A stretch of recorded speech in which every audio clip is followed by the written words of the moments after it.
أعوذ بالله من الشيطان الرجيم بسم الله الرحمن الرحيم الحمد لله الذي خلق السماوات والأرض وجعل الظلمات والنور ثم الذين كفروا بربهم يعدلون وصلى الله وسلم على سيدنا محمد الفاتح لما أغلق والخاتم لما سبق وعلى آله وصحبه أجمعين اللهم بارك لنا في شيخنا وأتي كل خير صلى به سيدنا محمد عليه الصلاة والسلام واحفظه من الشر استعاذ منه سيدنا محمد عليه الصلاة والسلام اللهم ابنا تحت بيده ورمينا وهرنا يا رب العالمين سبحان ربك رب العزة عما يصفون وسلام على المرسلين والحمد لله رب العالمين. Nous allons, Inch'Allah, dans cette vidéo, essayer de développer une question qui est centrale dans l'islam, qui est le fait du fait de réciter la basmala dans la prière, ou dans la fatiha tout simplement. Donc, nous n'allons pas parler de cette question-là sous l'angle des sciences du Coran, puisque, comme on le sait, les différentes riwayat du Coran, certaines rapportent la basmala comme étant un verset de la fatiha, d'autres ne la rapportent pas comme étant un verset de la fatiha, donc nous n'allons pas rentrer dans ces divergences, tout en sachant que tous ces riwayat sont rapportés par tawatur et qu'elles sont du Coran, et qu'effectivement nous les confirmons. Donc par contre nous allons parler du fiqh, donc c'est-à-dire les questions sur lesquelles les savants des quatre écoles ont divergé. Puisque effectivement les savants ont divergé sur le fait de réciter la basmala dans la prière. Donc comme il est connu, l'imam Abu Hanifa dira tout simplement que la basmala en elle-même n'est pas un verset spécifique de la Fatiha, mais que c'est un verset qu'Allah il a fait descendre pour marquer une différence entre les différentes sourates du Coran. Donc de ce fait-là, c'est un verset qu'on récitera effectivement dans la Fatiha, mais ce n'est pas un verset qui fait partie en lui-même de la Fatiha. Quant à l'imam Malik, sa position est célèbre, c'est-à-dire que lui a dit tout simplement que la basmala ne fait pas partie de la Fatiha et que le seul verset dans lequel il se trouve, c'est dans la sourate An-Naml. Et le Qadi Abu Bakr ibn Arabi dit là tout simplement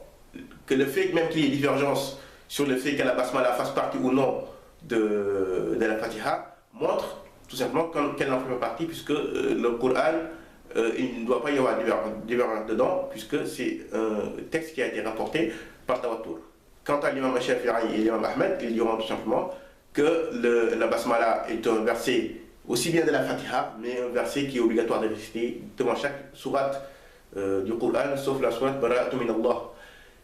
Donc ceci sont les positions des quatre écoles, et donc quand on regarde l'école malikite, on verra que sa position est le fait, la karaha, le fait qu'il est détesté de réciter la basmala dans la Fatiha, dans la prière obligatoire, comme le dit l'imam Khalil dans son Mukhtasar.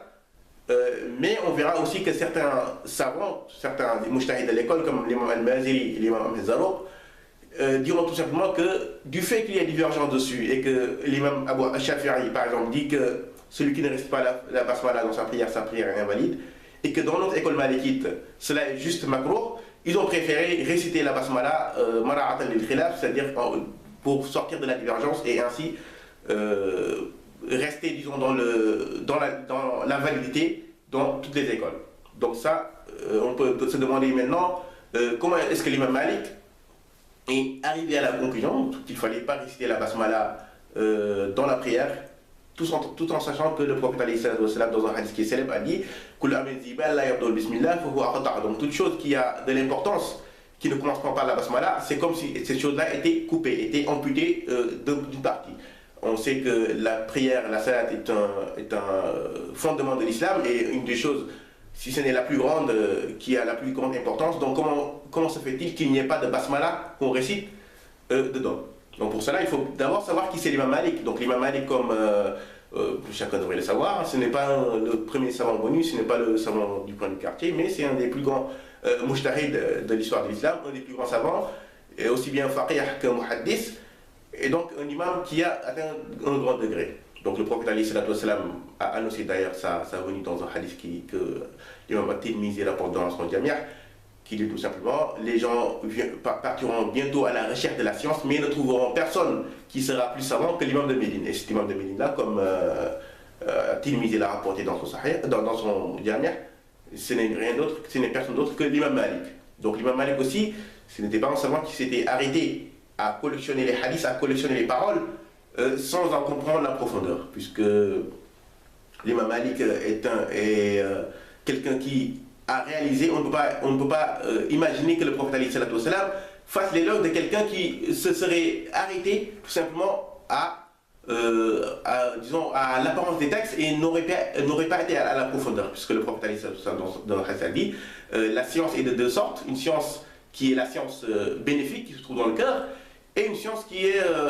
sur la langue et qui peut être une preuve d'Allah contre l'humain.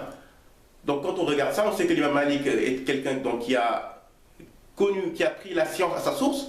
Donc, et cette source-là, on va bientôt savoir bien sûr que c'est le tasawwuf, puisque l'imam Malik a accompagné pendant des dizaines d'années l'imam Ja'far as-Sadiq.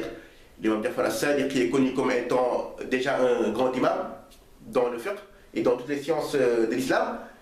mais aussi un grand imam dans le tasawwuf, quelqu'un qui avait réalisé les plus hautes stations spirituelles, mais aussi quelqu'un qui était un grand savant dans les sciences qu'on appellera profanes, puisque, comme on le sait aussi, celui qu'on appelle le père de la chimie, Sa'd Jabir ibn Hayyan, n'a appris cette chimie-là qu'auprès de Sayyidina Ja'far as-Sadiq. Donc pour dire que l'imam Ja'far as-Sadiq, dans ses mains, sortait aussi bien des arifoun que des fuqaha, aussi, que des scientifiques. Donc l'imam Malik n'a pas échappé à cette règle. Il a appris le fiqh ainsi que le tasawwuf de l'imam Ja'far as-Sadiq,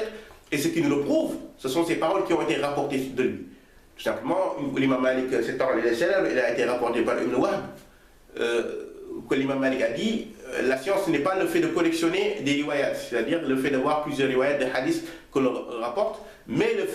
d'une science qu'Allah jette dans le cœur de celui qui veut de ses serviteurs. Donc l'imam Malik nous montre tout simplement ici, c'est quoi la vraie science, et c'est quoi que le musulman doit viser en tant que science. Dans une de ces paroles célèbres que le Qadi Iyad a rapporté dans Tartib al-Madarik,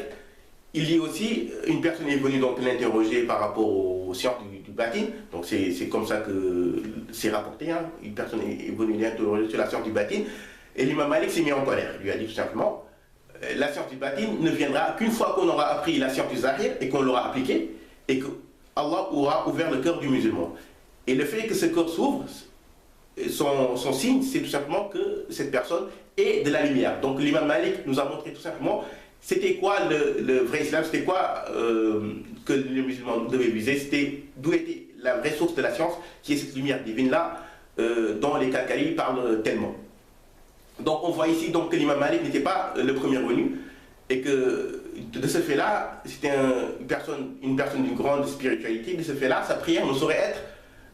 une prière où on contemple tout simplement le tapis sur lequel on prie. Bien au contraire, l'imam Malik avait sûrement réalisé la station dont le prophète parle en disant as-salatu nur, c'est-à-dire la prière est une lumière, donc une lumière dans le sens littéral, comme il est dit tout simplement, c'est une lumière que quand on prie, on voit de la lumière et on vit dans la lumière. Ce qui nous le prouve tout simplement, c'est donc ça devient plus compréhensible la position de l'imam Malik en fait, quand il dit tout simplement qu'il ne faut pas rester à la basmala dans la prière. Pourquoi? Parce que, effectivement, il est connu dans les mazhab malikites que le musulman, quand il prie, devra regarder droit devant soi, ni en bas, ni au que ce soit, mais droit devant soi. Donc, l'imam Malik a été interrogé sur cela, on lui a dit pourquoi est-ce que le musulman doit regarder, c'est quoi ta preuve? Il a dit tout simplement, la preuve est le verset d'Allah, donc, où que tu sortes, eh bien, tourne ton visage vers le masjid al-haram. Donc, les fuqaha ainsi que les mufassirun ont été tous d'accord sur le fait que ce qui est visé par le masjid al-haram dans ce verset-là, ce n'est pas le masjid al-haram, c'est-à-dire la mosquée de la Mecque, mais bien la Kaaba. Ce qui est visé dans ce verset, c'est la Kaaba. Donc, l'imam Malik, quand on l'a interrogé sur cela, il dit tout simplement qu'il faut tourner son visage en tout instant de la prière vers la Kaaba. Donc, la Kaaba, on parle bien sûr d'une Kaaba qui est physique, c'est celle qui se trouve à la Mecque, mais aussi il y a une Kaaba qui est spirituelle. Et donc c'est cela qui va expliquer, Inch'Allah, pourquoi l'imam Malik détestait le fait de rester à la basmala dans la prière. Donc la Kaaba déjà physique qu'on connaît qui se trouve à la Mecque, sa forme initiale c'est la forme d'un triangle tout simplement, puisque la Kaaba, comme on dit, ce qu'on appelle Hijr Ismaïl, fait partie de la Kaaba. Et comme il est connu aussi dans le fiqh du Hajj, celui qui entre dans le Hijr pendant son tawaf sera invalide puisqu'il sera entré dans la Kaaba. Donc pour dire que la Kaaba à l'origine c'était un triangle. Et d'ailleurs, Sénat Sayyidina Abdullah ibn Zubayr, il avait essayé de reconstruire, il avait reconstruit cette Kaaba à sa forme initiale, c'est-à-dire en forme de triangle. Et c'est le pervers Hajjaj ibn Yusuf qui l'a détruit après en bombardant la Mecque. Pour dire que, donc, que la Kaaba est à la base est un triangle. Et nous avons expliqué dans une vidéo précédente que le triangle ne symbolise rien d'autre chez les gens du Tafsir que la basmala. Donc ce triangle est la représentation des 3 points qui se trouvent dans la basmala, c'est-à-dire le point sur le bas, le point sur le noun et le point qui se trouve sous le ya. Donc ces 3 points représentent tout simplement cette Kaaba. Donc quand l'imam Malik dit il parlait bien sûr de cette Kaaba-là que la personne devra, sur laquelle la personne devra se fixer, puisque la Kaaba équivaut tout simplement, la Kaaba spirituelle, donc qui est la basmala, équivaut tout simplement à la Kaaba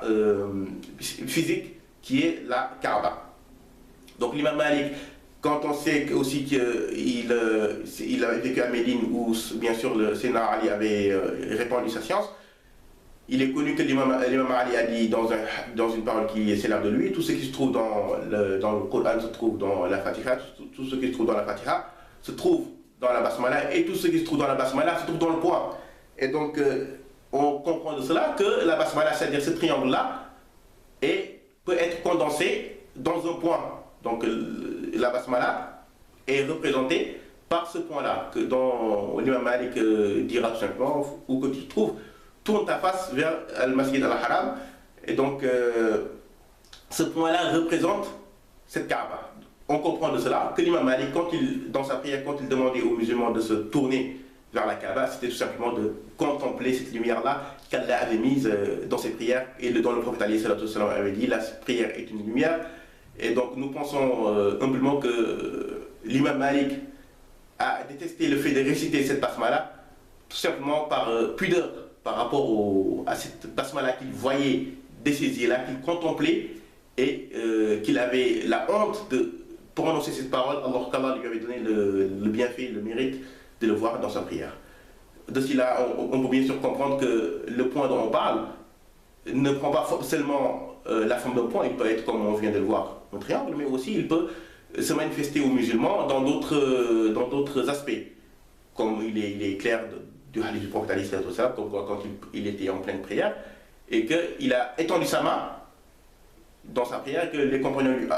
en lui demandant après pourquoi est-ce qu'on t'a vu étendre ta main, il a dit tout simplement que j'étais au paradis, au moment où j'étais dans la prière, j'étais au paradis, et j'ai failli prendre une grappe de raisin que je vous aurais rapporté. Si je vous l'avais rapporté, les hommes en auraient mangé jusqu'à la fin des temps, sans que cette grappe ne finisse. On comprend aussi la parole des gens du salaf qui disaient tout simplement,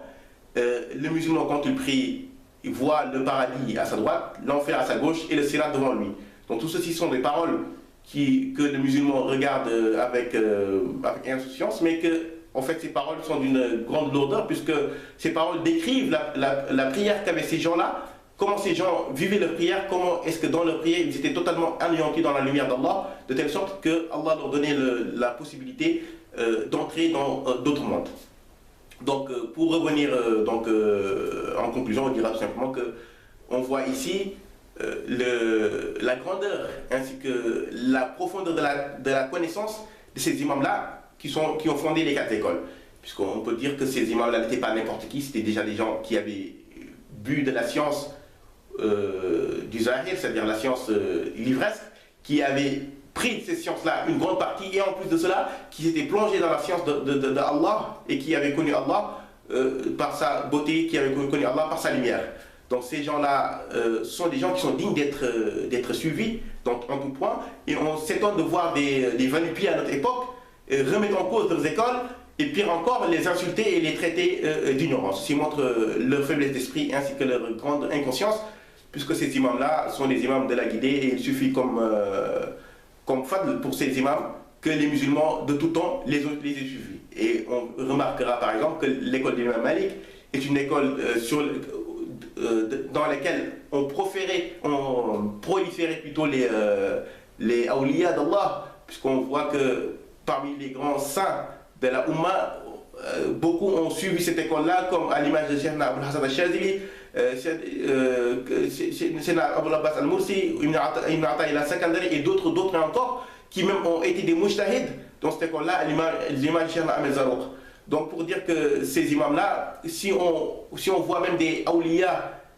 suivre leur pas, il n'y a absolument aucun doute que le musulman du commun devra aussi suivre les pas,